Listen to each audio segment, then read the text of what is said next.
Hey everyone, today we cozy up with Lillian Tung. She is the co-founder and CMO of Fur, a body care company that aims to fight the stigma against pubic hair. Lillian Tung founded Fur in 2014 with her childhood best friend, Laura Schubert, when they realized there was a gap in the market for clean pubic hair products. Hope you guys enjoy.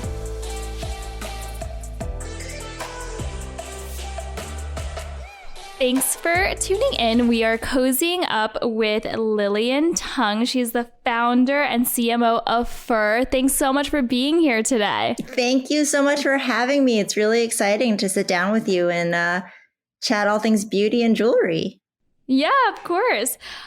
So Fur is a body care company that is focused on pubic hair, right? Yeah, well, that's really how we put our name on the map when we started in 2015 or 2016, which is when the products launched. So yes, our signature product was designed specifically for pubic hair, and our entire range is for pubic hair and skin. But at the end of the day, we are a body care brand. The way we view body care is that everything that we make at Fur should be safe and effective enough for your pubic hair and skin, but also good enough to use everywhere else on your body, which is why everything is dermatologically and gynecologically tested. Amazing. When you were a child, what did you imagine yourself to be when you grew up? Like when people asked you, what did you want to be when you grew up? What did you say? When I was young, definitely I wanted to be a teacher. Okay. Which I think is really funny. Because now after a year of going through homeschooling my two kids, well, one who's in school and the other one who's not, I definitely don't have the chops to be a teacher. Thank goodness I'm not a teacher. And I have huge kudos to all the teachers out there who have done it all in person and remote. My younger self, couldn't have been a teacher. A teacher. Amazing. So what was your journey like from, thinking that you might want to be a teacher when you were younger to being a founder of this body care, skincare company? Like, what was that journey like? So my journey in beauty, I think, is not so surprising, meaning that I ended up founding a company in beauty because my first internship was at Bobbi Brown Cosmetics, my sophomore year in college. That's when I really discovered that I love the whole ethos of what beauty means for the individual user and not as a projection of what other people should be. And I think that's very inherent in the heritage of even Bobbi Brown Cosmetics. After that, I continued in my business background. I went to investment banking. I went into marketing at a magazine at Time Inc., and then went to business school. And at business school, I really realized that, I should get back to my sort of professional beginnings of beauty and went into marketing at L'Oreal, which is, the biggest beauty company in the world. And when I spent my time there, I worked on a variety of products, brands, and really learned a lot from a traditional marketing perspective in traditional beauty. And that's when Laura came to me after I was there for over 3 years. Laura came to me with this idea for how about we think about pubic hair care? It's never been thought about before. There's she was like, personally, we should be thinking about how, anyone can and wants to take care of themselves and use body hair as a natural expression of, how they view their body. It's a body positivity angle that's been lacking for, this entire time where body hair was shamed. And it's time there is a company that stands up for that. And Laura's your childhood friend and your coworker, right? And my co-founder, yes. So Laura is my co-founder. She is the CEO of the company. She and I have been best friends since we were 12. We went to middle school together. We went to high school together. We went to college together. Wow. Then we even coincidentally went to grad school together.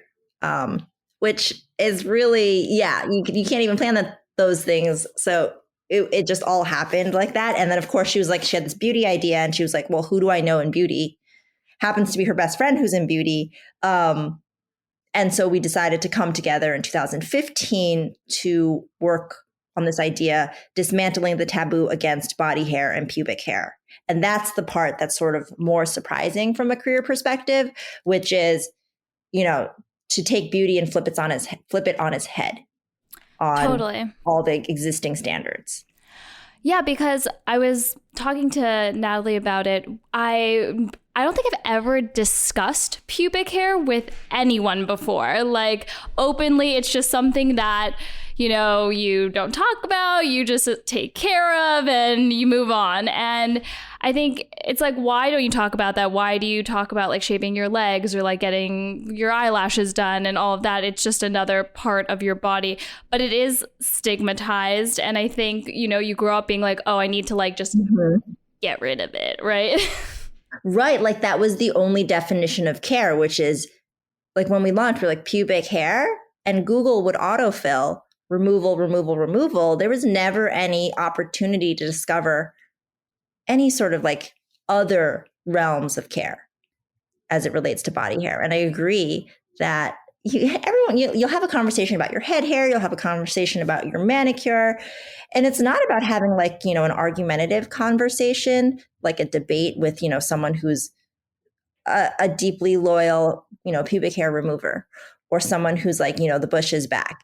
For fur, it's not about, taking one stance or the other and trying to like tell the other person they're wrong. It's more about having that conversation that says, what do you do? What do I do? How do I want to change it? Do I care? And if I do care, how do I care?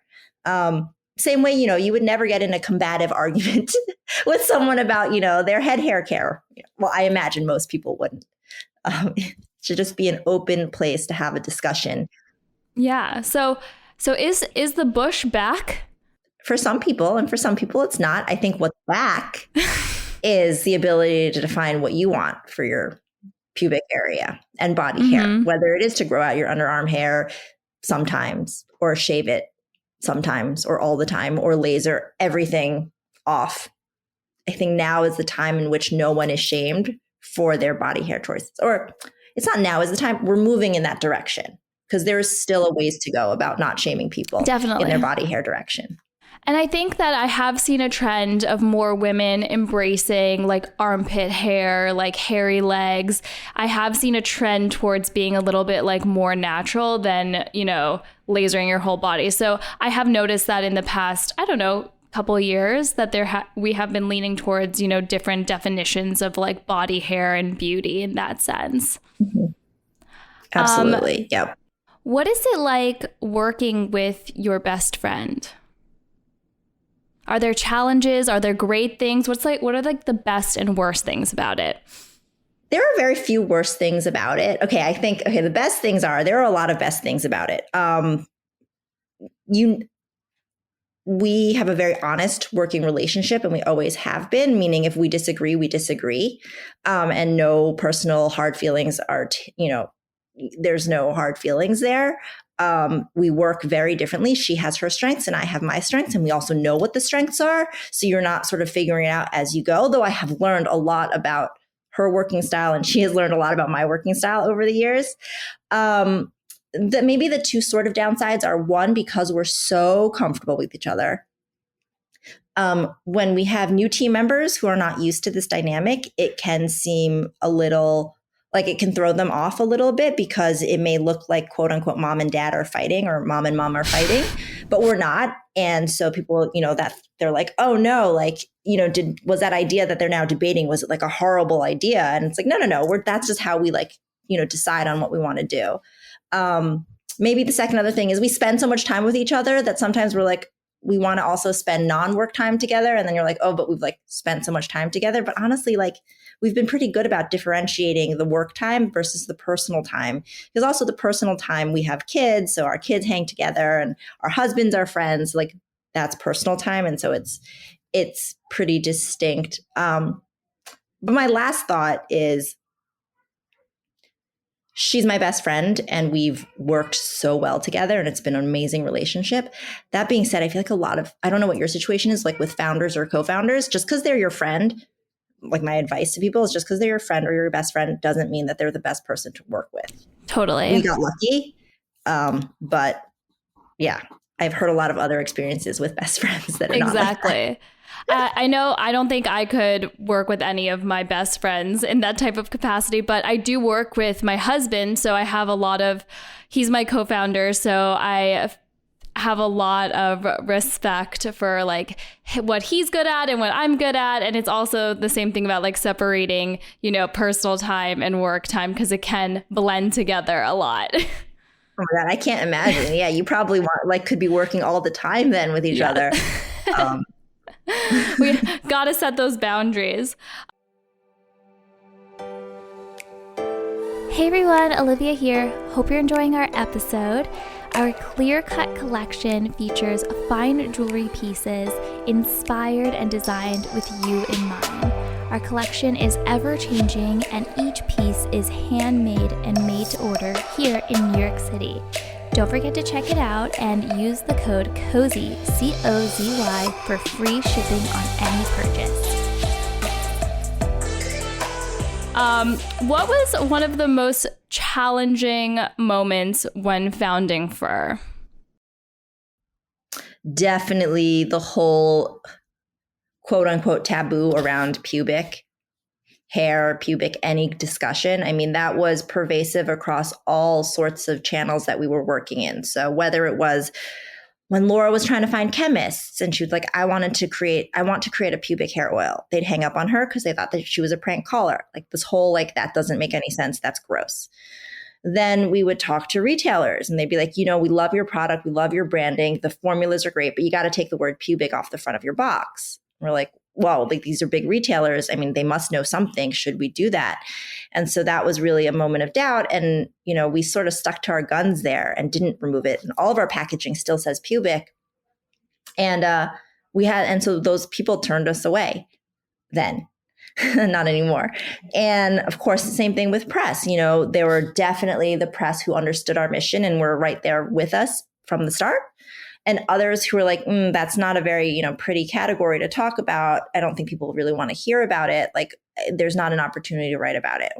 We don't really take you seriously. Down to even now, sometimes there are people who say, oh, this is disgusting. I can't believe, on our social media, people try to come after, whether it's our own content or even, for example, we did a partnership with Alok. And when they talked about, their experience in the transgender community, and how body hair was really such a salient point to how they view sort of their own body positivity moment and self-development. I mean, on that post in and of itself, there were so many people shaming them about the body hair. So it was worse then. It's made a lot of strides now, but it still remains the biggest challenge. And what made you both stick to your guns so hard when everyone was giving you advice to, maybe the product was great, but just take out this word, but you guys stuck to it? Why? Oh, it's so hard. It's really hard. I don't know how many hours we'd spent debating that. Another one of those debates, which is why it's good. She and I are so comfortable with each other. At the end of the day, a product is a product, but it doesn't exist without a reason to be there. And our reason to be there is to destigmatize the outdated taboo against pubic hair and body hair. And so if we felt that if we back down on that, then you're going to keep backing down. And if Fur is not going to stand for this, then who's going to stand for it? And how could we ever encourage people to have an open conversation about their bodies if we can't be open and upfront, from a brand perspective? But that's succinct. At the end of the day, it was not it took a long time to really get there because of the back and forth and be like, oh my gosh, but that would be a lot of money if they, gave us a purchase order for all those units. But, that's short-term gain for long-term harm, honestly. Yeah. And so you're a mother of two and a founder of a business. I know people say, how do you balance it or how do you make it work? Do you have any advice for working women or aspiring founders that are also mothers trying to do it all? I think honesty is really important. As a woman founder with two girls, I have a full-time nanny because otherwise I wouldn't be able to do it. And my older one is normally in school. So that's really important. Before I embarked on this journey, my husband and I sat down and we're like, I had his full support because it's like, next weekend I will be away all weekend on a shoot. I have to travel. Like, how do you feel about, parenting? And of course, very supportive. And it sounds silly. It's like, of course your partner should be supportive. Yes, of course they should be supportive.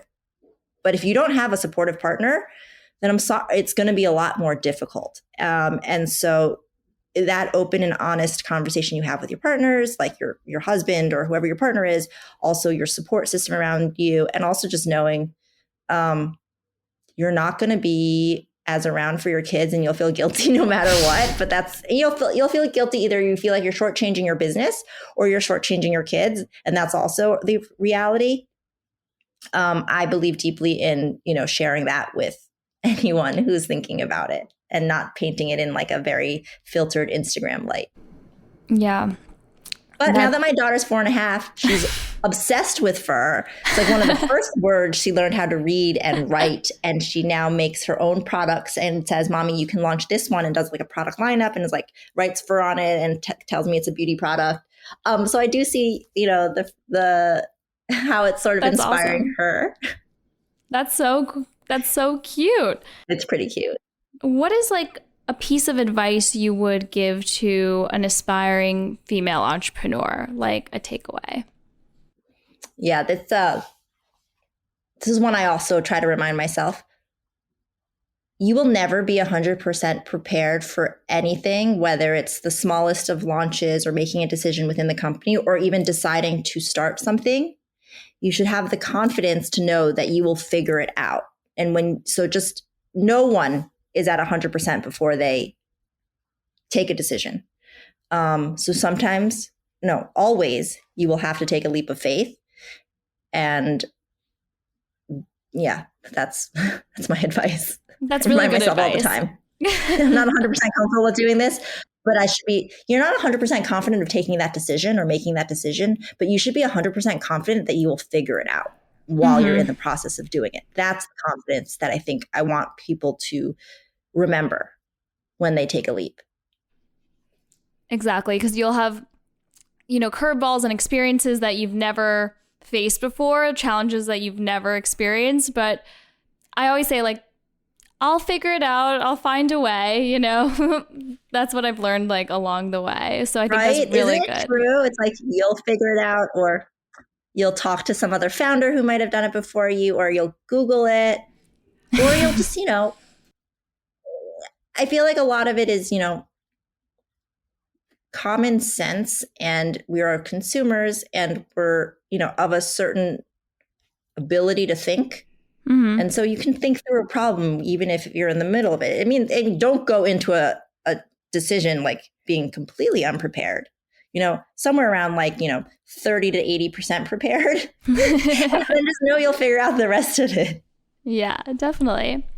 So I kind of wanted to pivot a little bit. So as you know, we are a jewelry company, and I see your beautiful jewels. I've been admiring on our video chat.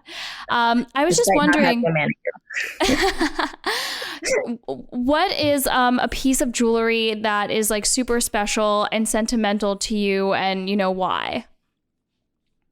Can I talk about two pieces of jewelry? Of course. Okay. So we joke, but my right hand is for my mom and the left hand is for my husband. So obviously on my left hand, I have my wedding band and my engagement ring. And my engagement ring, I mean, every time I look at it, I just remember the moment he proposed and how it's just like this. I was truly surprised and actually had been yelling at him 30 minutes before it just happened. And, and that was, 5 years ago. Oh no, 6 years ago. So he's Italian. So we were in Italy in his hometown, and we went for a drive. And he was like, "Oh, this is a beautiful spot, and let's go for a walk." And just sort of got down on one knee, overlooking the Mediterranean Sea, and there was nobody around. But he knew that there was nobody around, so he was like, he'd asked me to bring a tripod, and I'd like never bring a tripod. And so he like had it in the trunk, so we could take pictures afterward. And I was like, I don't know, but I was in such shock because literally 30 minutes before that, we'd been having lunch, and he was talking about like home decor at my apartment. Like, we didn't live together, and I was like, why are you talking about my house? It's not like we live together. Like, it's like my own place. Like, stop trying to like put your taste on my house or my apartment. And he's like, okay, like, cool. But of course, we like lived together a year later. So very, very, very shocked. And he had designed it himself, and had it hidden in my apartment actually for months before proposing. So that's a great story. What was his hometown in Italy? It's called Modugno. It's near Bari. It's the heel of the boot in Puglia. I've been dying to go to Puglia. I love Puglia. You should go in the summertime. It's gorgeous. It's so under the radar. The beaches are just relaxing. The water is beautiful. And then you like finish swimming, and then you eat amazing food. Hopefully this summer I know. we'll be allowed. No, I get the benefit of having a family over there. Yeah. So we do get to go. That's amazing. Year. So I know. And then so that was it in Puglia. And then on my right hand so I have this one, it's like a delicate chain here with like just a couple like little diamonds. But ever since I was in high school, when I was like, Mom, I want to wear like really nice jewelry, I think. And my mom found this like little braided, it was white gold and yellow gold braided chain bracelet that her mother had given to her. And she was like, it was too delicate for her at that point. She was like an adult. She's like, okay, you can wear it. So I wore that all through high school into college until it was delicate. It snapped and broke. So my mom was like, oh no, like you need a new one. So she got me this one. And this one has been on me since, like sophomore year of college. So wow. 20 years. And I'm sure that if and when it snaps and breaks, we'll get another one. And I can't wait for when I decide I don't want to wear delicate bracelets anymore to give this to my daughters. That's so sweet. I love that. And I love how this one never comes off. Like I will take off my wedding ring and my engagement ring, but because this is just so like, it's just so easy and light. I never take it off. If I get even if I get like a manicure or a massage, it still stays on. So, that's awesome. I love when jewelry just becomes like a part of you and you don't have to take it off and it's just like there always. I feel completely naked without it. I couldn't even tell you the last time I took it off. I was probably when I had to go and, give birth to my daughter. It was like the only time. And I just felt like it was so weird. Yeah. I'm like, oh my God, I'm missing something. Yeah. And when you look down on these pieces of jewelry, there's like so much more meaning than something beautiful and sparkly. Right. Which I love beautiful and sparkly. And I think jewelry also, jewelry is another form of self-expression. And I love the fact that, it's just like changing it up and then you change like how you feel and what you're projecting. And that's, like there's that jewelry. And then there's like core jewelry that's like, like deeply personal and part of you. There's like part of you and then extension of you. Jewelry. Definitely. Awesome. Well, this was so much fun. I loved chatting with you. Can you tell everyone where they can follow, purchase, any calls to action? Sure. Our website is furyou.com, FURYOU, or just follow fur_you on Instagram. And I'm at Lillian Tung on Instagram. But that's a bunch of content for you already. Awesome. Thank you so much. You're welcome. It was so great chatting.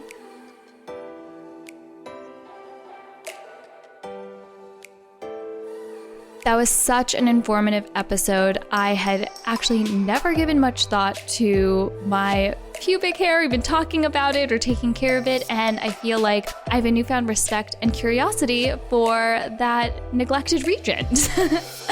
I hope you guys found it fun and educational too. Check out Lillian's amazing body care products at furyou.com.